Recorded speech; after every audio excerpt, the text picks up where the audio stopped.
Hey there, welcome back.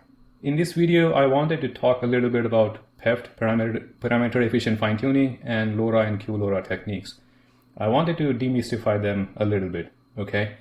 So let's put our thinking caps on and imagine we are the researchers, we are those original problem solvers who wanted to work on this particular problem of fine-tuning large language models, right? If you have not yet, I would ask you or recommend that you do take a look at the original paper, LoRA, by this group in Microsoft. It's an easy read, it's not that dense, and it's the long paper, but at least you can skim through it and capture the main ideas in the paper. Still, let's put that on the side and just imagine we were the original people that were assigned tasked with solving this problem, right? So I'm not saying we would have come up with that as elegant a solution as they did, but at least it gets your mind thinking about problem solving in general. So okay, that's the topic of this video. Let's get into it. So the problem is this. Let's say you're working with a 7 billion parameter large language model. If you take this 16-bit precision, not the full precision, but 16-bit, you're gonna need 14 gigabytes of memory just to load the model. And if you're fine-tuning the entire model, then you're gonna need at least 3x the memory, right? So 40 plus gigabytes of VRAM. Let's just say you have 24 gigabytes available to you. So what do, right? Let's just get thinking about that. All right, so this is where parameter efficient fine-tuning methods come in, right? As the name suggests, you want it to be parameter efficient, and your task is fine-tuning a 7 billion parameter large language model. Okay, so before we get into it, let's just make sure we understand the requirements, right? Someone has given you the task, and these are, in a way, very loosely defined functional requirements. So first, training efficiency. We already said you have a limited RAM there, so it has to minimize your memory and compute requirements, right? That's the main task here. But you want to do that without any noticeable loss in the quality of performance, right? If instead of this constraint, you could potentially fine-tune the entire model, all 7 billion parameters of it, and you have enough data, let's just assume that, you would get certain performance from that fully fine-tuned model. And here we are saying we want to operate within a much smaller budget of memory and compute and still try to get as good a performance as a fully fine-tuned model. So performance preservation is a key requirement here. And then finally, inference efficiency, right? So if you add any more mechanisms into your model, you do something additional to it, what you don't want is it to have an adverse impact on your inference performance, right? When the model is being used to make predictions, to do inference, it should be no slower than the original model that you had, right? And that's an important consideration here. So no slowdown if possible. Those are the three key requirements. So if you were given this task, what would you do, right?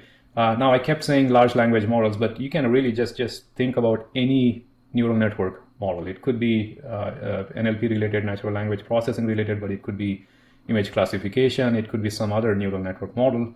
And your task is to take an existing pre-trained model and then tune it on your own custom task and do it while meeting these requirements, right?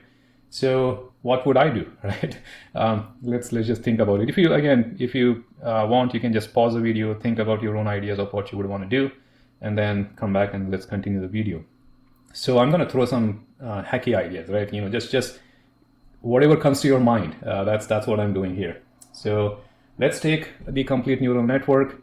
And this is just something that is commonly done, so it's not some new idea, but you could just take the last layer of the neural network and just say that I'm going to fine-tune that, right? This is pretty common in other areas, in other domains. So if you've done work in, for example, computer vision, it's pretty common that you would start with a pre-trained model like VGG or ResNet or Inception. These are some well-known architectures. And what you do is they've been already pre-trained to do some vision tasks like image classification on a large number of classes, and let's say your own task requires you to classify some images on 2 or 3 classes. So you would just take off the last layer, add your own layer, and fine-tune just that, right? That's a pretty common thing. You could do the same here in case of this 7 billion parameter large language model. Just tune the last one, freeze all the previous layers before that. So the question is, well, why the last layer, right? I only did that because that's something that we've done in other domains.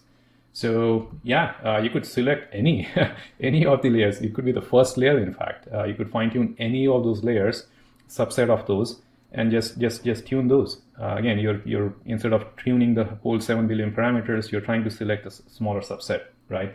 So you could do that, select any subset of layers. Now let's go a little bit even beyond that, right? Wild. Why do we have to pick layers? I would say if you have 7 billion parameters, you could very easily just choose a random sample of whatever 1% neurons across the whole network and fine tune those.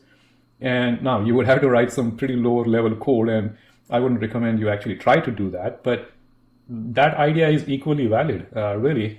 If you know, for example, an analogy there is dropout regularization, right? We randomly drop out some 5% or 10% of neurons in neural networks to get more, it's a regularization technique, right? So avoid overfitting or get some more robust, reliable performance.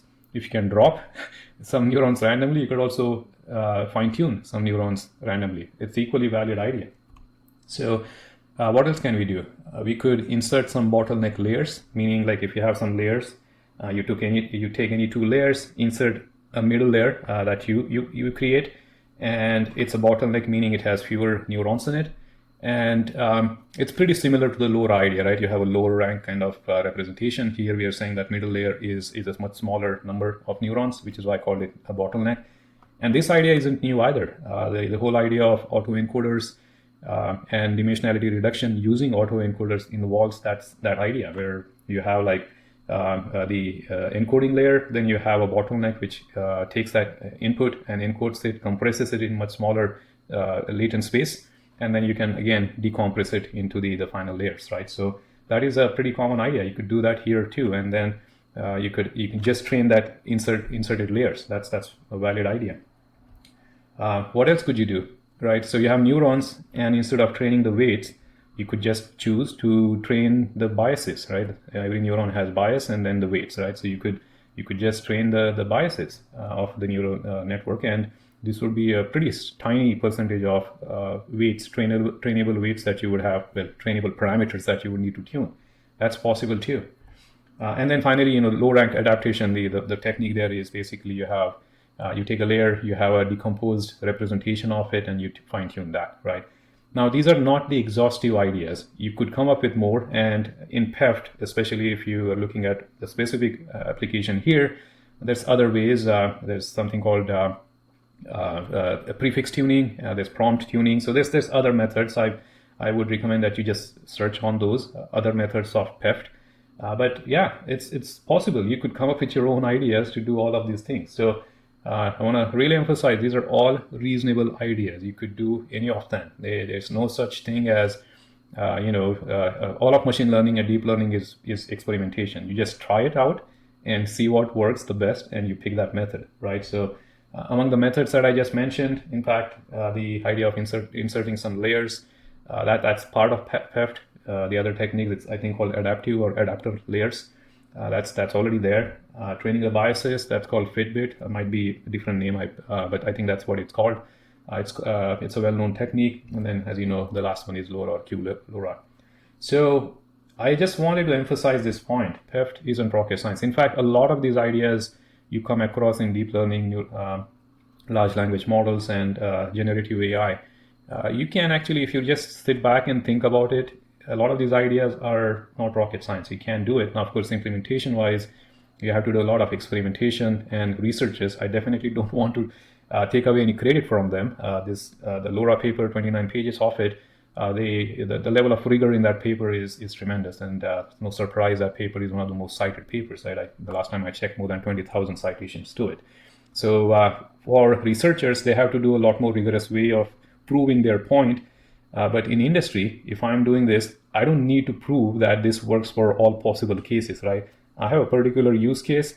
I'm going to just try different methods, and whatever works for my problem, I'm going to use it. So think like a researcher, but your requirements in any industry use case are going to be much lower than what a researcher has to do. Still, train your mind to think like a problem solver. That's what I wanted to do. That it's explain that it's a common sense problem solving attitude or mindset you should learn. Okay. Hope that you found this video helpful. I'll see you in the next one. Thank you. Bye.